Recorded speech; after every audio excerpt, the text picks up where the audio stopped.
क्या आप high uric acid के शिकार हैं? दोस्तों, आज हाई यूरिक एसिड की समस्या भी बहुत तेज़ी से बढ़ रही है समाज में। और मज़े की बात यह है कि ज़्यादातर लोगों को कुछ आइडिया नहीं है। जो कुछ वो सुन ले रहे हैं, गलत सही उसको ही मान ले रहे हैं और आगे बढ़ रहे हैं। और जो हमारा मेडिकल तंत्र है वो भी बहुत सारे मिथ चला रहा है, यानी कि गलत बातें। आज हम इस वीडियो में सिर्फ इतनी ही बात करेंगे कि अगर आप हाई यूरिक एसिड के शिकार हैं तो क्या वो खान पान की चीज़ें हैं जिनसे आपको परहेज रखना चाहिए, और अपने लाइफस्टाइल में आपको क्या छोटे छोटे चेंजेस करने चाहिए ताकि आप एक सामान्य जीवन जी सकें। यूरिक एसिड के बारे में अधिक जानना हो तो हमारे चैनल पर ऑलरेडी इसके बारे में एक वीडियो है, मैं आपको लिंक नीचे डिस्क्रिप्शन में दे दे रहा हूँ। आप उस पर जा कर के खूब अच्छे से विस्तार में समझ सकते हैं कि ये कैसे बनता है, क्या प्रक्रिया है। तो आज हम सिर्फ बहुत ब्रीफ में इसको समझ करके और आगे बढ़ जाएंगे। देखिए, हमारे शरीर में बहुत सारी मेटाबॉलिक एक्टिविटीज़ हर क्षण हर पल हो रही होती हैं, लाखों रिएक्शंस हो रहे होते हैं। और इस दौरान आरएनए, डीएनए जो हमारे शरीर में मौजूद है वो मेटाबोलाइज हो रहा होता है। और इसी मेटाबॉलिज्म का एक रिजल्ट होता है कि प्यूरिन्स फॉर्म होती हैं। एक पदार्थ जिसे कहते हैं प्यूरिन्स, ये हमारे शरीर में भी बनता है और खान पान की कुछ चीज़ों से भी हमारे शरीर में आता है। ये बिल्कुल सामान्य प्रक्रिया है, इसमें कुछ ऑड बात नहीं है। यही प्यूरिन्स फिर परिवर्तित हो जाती हैं यूरिक एसिड में, उस फॉर्म में जिस फॉर्म में शरीर इनको बाहर भेजता है। ये यूरिक एसिड हमारे किडनी से जाकर के फिल्टर आउट होता है और यूरिन के थ्रू शरीर से बाहर चला जाता है। ये एक नॉर्मल सा प्रोसेस है, हर एक के शरीर में चल रहा है। तो फिर प्रॉब्लम कहाँ है? प्रॉब्लम तब आती है जब हमारे शरीर में इस प्यूरिन की मात्रा बढ़ने लगती है, हमारे शरीर के प्रोडक्शन से या बाहर से आने वाले प्यूरिन्स की वजह से। और ये जब बढ़ता है और इस हद तक बढ़ जाता है कि हमारी किडनी जितना छान सकती है उसकी क्षमता के बियॉन्ड चला जाता है, उसकी जो कैपेसिटी है उसके बियॉन्ड चला जाता है। तो ऐसे में फिर जो नहीं छन पाता, किडनी के थ्रू शरीर से बाहर नहीं जा पाता, वो हमारी ब्लड स्ट्रीम में शामिल हो जाता है और हमारे खून के जरिए शरीर के अलग अलग हिस्सों में पहुंचता है। और जहां उसे जगह मिलती है वहां सेटल डाउन हो जाता है। जगह कहाँ मिलती है? ये जो हमारे छोटे छोटे जोड़ हैं, हाथों की उंगलियां, पैरों की उंगलियां, घुटने, कलाई, इन जोड़ों में हड्डियों के मूवमेंट के लिए जगह रहती है ना। यहाँ पे साइड साइड में थोड़ी स्पेस रहती है ताकि हम ये मूवमेंट कर सकें। तो उन जगहों पर जाकर के ये क्रिस्टल्स डिपॉजिट हो जाते हैं। ये जो यूरिक एसिड के क्रिस्टल्स होते हैं वो नीडल जैसे फॉर्म में होते हैं। जैसे कि अगर आप बर्फ़ को तोड़ेंगे, अगर बर्फ़ की सिल्ली है और अगर आपने कभी देखा उसे तोड़ा जा रहा है तो छोटे छोटे जो छटक करके टुकड़े निकलते हैं उनको आप देखिए, वो ऐसे ही नुकीले नुकीले से नीडल जैसी फॉर्म में होते हैं। एग्जैक्टली वैसे ही होते हैं ये यूरिक एसिड के क्रिस्टल्स। और ये इन जोड़ों में डिपॉजिट हो जाते हैं और फिर वहाँ चुभते हैं। समस्या शुरू होती है अब, जब जब आपको मूवमेंट होगा तब तब आपको ये तकलीफ़ देंगे। और कभी कभी ये तकलीफ़ बढ़ते बढ़ते इतनी हो जाती है कि लगता है कि जान ही निकल जाती तो ज़्यादा अच्छा होता। दोस्तों, आप ऐसी किसी परिस्थिति तक न पहुँचें, इसी के बारे में आज हम बात करेंगे। तो आइए बात शुरू करते हैं।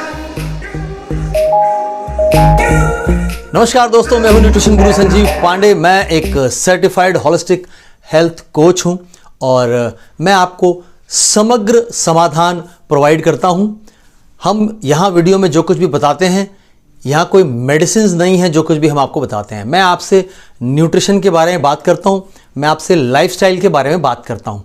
और हमारा प्रयास होता है कि जो जानकारी है स्वास्थ्य से संबंधित वो आसान शब्दों में आप तक पहुँचाई जाए ताकि आसानी से समझ में आ जाए, ताकि ये जो दिमाग में बैठा हुआ है कि स्वास्थ्य तो एक ऐसा विषय है जिसके लिए अस्पताल जाना पड़ेगा, कोई ऐसा आदमी ही बताएगा, हम क्या जानें, ये आप खूब अच्छे से जानते हैं, सिर्फ आपको याद नहीं है। और मैं यहाँ आपको उसे याद दिलाने की कोशिश करता हूँ। तो दोस्तों, पहला जो आपको अपने खाने से बाहर रखना है वो है रिफाइंड कार्बोहाइड्रेट्स। ये रिफाइंड कार्बोहाइड्रेट्स वही हैं जिन्हें सिंपल शुगर्स भी कहा जाता है। सिंपल शुगर्स आपके ब्लड स्ट्रीम में डायरेक्टली चले जाते हैं और फटाक से आपका ब्लड शुगर लेवल बहुत हाई कर देते हैं, जिससे मेटाबॉलिक एक्टिविटी बढ़ जाती है और प्यूरिन्स का प्रोडक्शन बढ़ जाता है। और याद रखिए, जब भी प्यूरिन्स का प्रोडक्शन बढ़ेगा तो अल्टीमेटली यूरिक एसिड का प्रोडक्शन बढ़ जाएगा। तो आपको रिफाइंड कार्बोहाइड्रेट्स अवॉइड करना है, बंद कर सकते हैं तो बंद कर दीजिए। किन चीज़ों में मिलता है? जितनी भी बेकरी प्रोडक्ट्स आपके पास आते हैं, ब्रेड हैं, कुकीज़ हैं, केक हैं, पेस्ट्रीज़ हैं, मैदे से बने हुए आइटम्स आप यूँ मान लें उसे, तो मैदे से बनी हुई सभी चीज़ें आपको रोकनी होंगी, नहीं तो आपकी परिस्थिति धीरे धीरे बिगड़ती ही जाएगी। Number 2, high purine vegetables. Vegetables दोस्तों स्वास्थ्य के लिए बहुत अच्छे होते हैं। सभी वेजिटेबल्स बहुत ही स्वास्थ्यवर्धक होते हैं, लेकिन कुछ चुनिंदा आपको वेजिटेबल्स बता रहा हूँ जिनको अगर आप थोड़ा अवॉइड करेंगे या उनका सेवन कम करेंगे तो आपके लिए अच्छा होगा। जैसे पालक, बैंगन, गोभी, अरवी और फ्रेंच बीन्स। That's it. ज़्यादातर जितनी भी सब्जियां होती हैं सब में से शरीर को अच्छी मात्रा में विटामिन्स मिलते हैं, अच्छा फाइबर मिलता है, मिनरल्स मिलते हैं। तो इनके जो नुकसानदायक इफ़ेक्ट होते हैं उनसे कहीं ज़्यादा इनके फ़ायदेमंद इफ़ेक्ट्स होते हैं। इसीलिए सब्जियां हमेशा लाभदायक होती हैं। लेकिन अगर ये 3-4 सब्जियां आप अवॉइड करेंगे तो अच्छा होगा, क्योंकि इनमें प्यूरिन्स की मात्रा अधिक होती है, उसका कंसंट्रेशन ज़्यादा होता है। Number 3, aerated and sweet beverages, यानी कि कोल्ड ड्रिंक, सोडा, सिरप, ऐसे सभी ड्रिंक्स जो एरेटेड हैं, जिनमें हवा भरी रहती है, जब आप ढक्कन खोलते हैं तो उसका फिज़ निकलता है, ऐसे सभी ड्रिंक्स आपको अवॉइड करने होंगे, क्योंकि इनके अंदर होता है फ्रक्टोस। फ्रक्टोस इसलिए यूज़ किया जाता है क्योंकि फ्रक्टोस सबसे सस्ता स्वीटनर होता है। कम से कम पैसे में बात बन जाती है, लेकिन बहुत ही हानिकारक हो जाता है। यही आपकी जो मेटाबॉलिक एक्टिविटी है इसको झटके से बढ़ा देता है, और फिर प्यूरिन्स का फॉर्मेशन और फिर यूरिक एसिड का फॉर्मेशन। तो आपको इन सब को बंद कर देना है। साथ ही बियर एरेटेड होने के अलावा उसमें यीस्ट भी होता है, यानी आरएनए, डीएनए जीव है वो, तो वो अगेन मेटाबोलाइज होकर के प्यूरिन्स फॉर्म करते हैं। Number 4, non vegetarian food. सारा नॉन वेजिटेरियन फूड नहीं बंद करना है, कुछ स्पेसिफिक हैं जिनको आपको पूरी तरह से रोक लगानी होगी। Number 1, red meat. Number 2, organ meat. And number 3, small sea fishes. समुद्र में पाई जाने वाली छोटी मछलियाँ, उनमें प्यूरिन्स का कंसंट्रेशन बहुत हाई होता है, और जो रेड मीट है और ऑर्गन मीट है उसमें आरएनए, डीएनए जब ये आपके शरीर में जाता है तो बहुतायत में आरएनए, डीएनए मेटाबोलाइज होने लग जाता है, और बहुतायत में प्यूरिन्स और फिर यूरिक एसिड फॉर्मेशन होने लग जाता है। इसलिए आपको इनको बंद करना होगा। And number 5, fatty food. ऐसा कोई भी खाद्य पदार्थ आपके खाने में नहीं शामिल होना चाहिए जो आपका वजन बढ़ाए, जो आपको ओबेसिटी की तरफ ले जाए, जो आपके बॉडी में फैट इंक्रीज करे। ऐसी कोई भी चीज़ खाने में शामिल न रखिए। क्यों? क्योंकि अगर आपका वजन बढ़ेगा, आप ओबेस हो जाएंगे, तो ओबेसिटी की वजह से आपकी बॉडी का मेटाबॉलिज्म हाई होने लगेगा और बहुत सारा आरएनए, डीएनए मेटाबोलाइज होने लग जाएगा, और आपके बॉडी में रेगुलरली प्यूरिन्स का फॉर्मेशन बढ़ जाएगा, एंड अल्टीमेटली यूरिक एसिड बढ़ जाएगा। तो ये चीज़ें आप अपने खाने से अवॉइड करेंगे तो बहुत सुखी रहेंगे। अब बात करते हैं कुछ लाइफस्टाइल चेंजेस की। Number 1, weight management. अभी मैंने आपसे ओबेसिटी के बारे में बात की कि आपको ओबेस होने से बचना है, तो आपको लाइफस्टाइल चाहिए अपने वेट को मैनेज करने वाला। जैसे अगर आपकी एज और आपकी हाइट के हिसाब से सपोज़ आपका जो आइडियल वेट है वो 65 to 70 kgs है, तो आप 71 kgs होकर एक खुश मत रहिए कि आपका तो नॉर्मल है। नहीं, आप अपनी रेंज के हायर साइड के बियॉन्ड हैं, आपको अपनी लोअर साइड के नीचे रहना है। 65 to 70 है तो आप 63-64 मेंटेन करने की कोशिश करें, इससे ऊपर ना जाएं। अगर ऐसा रखेंगे तो बहुत सुखी रह पाएंगे। Number 2, increase water intake.